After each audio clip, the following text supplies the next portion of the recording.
It's all about the BBC World Questions, which is going to be shot this evening. If the debate is actually happening this evening. Jonathan Dimbleby, of course, being joined by a panel of politicians and thinkers. A little bit about your panel, because this, ladies, in fact, is the 2/3 gender panel. Yes, it's a gender imbalance in favour of women, which is essentially slightly chance. We try to get a broad balance. It's important in all sorts of ways, but essentially we want to get political balance. It's the essence of it, so that you hear across the spectrum of views. So we've got this panel has the Senate Majority Leader Kipchumba Murkomen, Gladys. Whoops, microphone a bit closer. I'll hold on to it. Thank you. It's leaping up above my head. Gladys Wanga, who's the women's representative for the Homa Bay County, and she's ODM, of course. Narima Wako, who's the executive director of Siasa Place, and youth advocate and lawyer.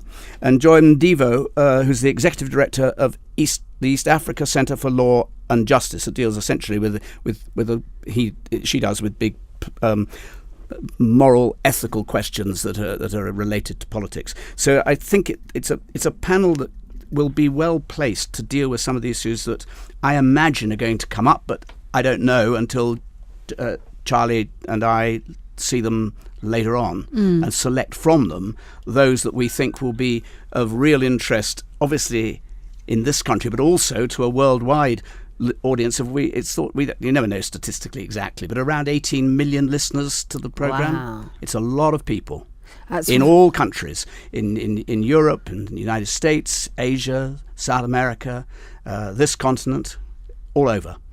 Now, debates like these, I would imagine, are not just about the conversation.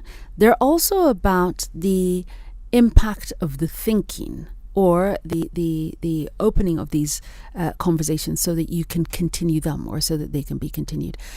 How do you set the questions that enable the underlying issues to really come to the surface, so we don't pay the lip service to, the tick box politically correct things to do, but we really delve into the issues? It's a really good question, and it's not always easy. You have to make that the panelists have to play by the rules and not use it as a platform to give out the message that they want their own supporters to hear. That's a waste of everyone's time. If they don't engage, you don't have a productive discussion. If they engage, and you can interpolate the odd question, the odd point from the chair, from my perspective, you go back to the audience, so the audience can come in and individuals in the audience can comment on what they've heard. If everyone does it, as it were, by those loose rules of democratic debate, you can get somewhere beyond the slogan. It sounds like a trite question, but given that our debates in Kenya, particularly political debates, can get very vitriolic, violent almost in conversation, and sometimes physically so, asking what are the rules of democratic debate that is accommodating, even where it is where there is divide. What are the rules that ensure that we are able to dialogue? There is that Kenyan word that we have used forever, to dialogue with one another and come to some agreement that works for everyone, even though we're not in agreement on what the issues are. This is a universal question that affects all countries and all debate. There has been no more passionate and bitter debate in the United Kingdom, for instance, than over the decision to leave the European Union. And that can easily become very bitter and very divisive. In this country, the big issues that divide this nation can easily, as I know and as I've heard, can become... I read some of the violent expression of thought, and I think, hang on, the great Greek Democrats got away from that kind of language. If you use inflammatory language, you inflame, and the responsibility of leadership is not in my personal view, is not to inflame. It's to speak with passion. Look at the great orators of history. You speak with great passion, but it can be embracing of people as well. There's no point in just speaking in a bubble to your own people. The importance of public debate is to persuade others, to make others aware of what your stance is and why you hold it. So that the test of the rules is that people live by that guiding principle.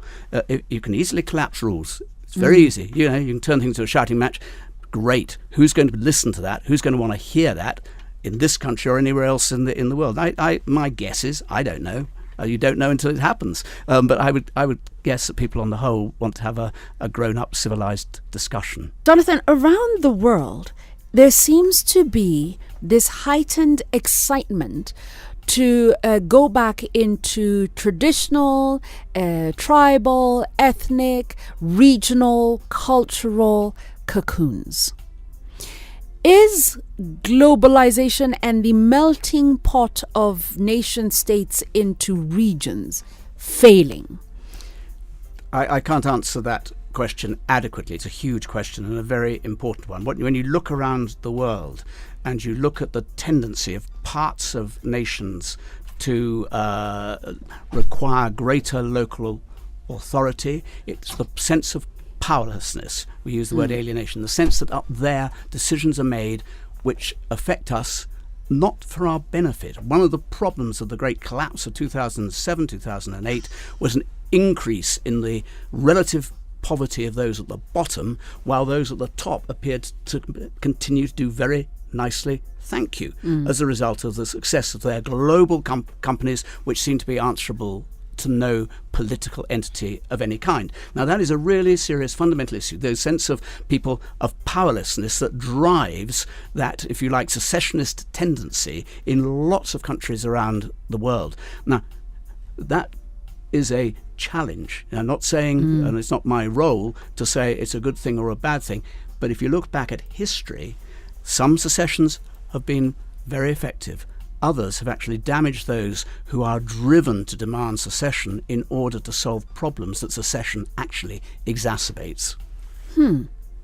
What can be done to bring Kenyans together?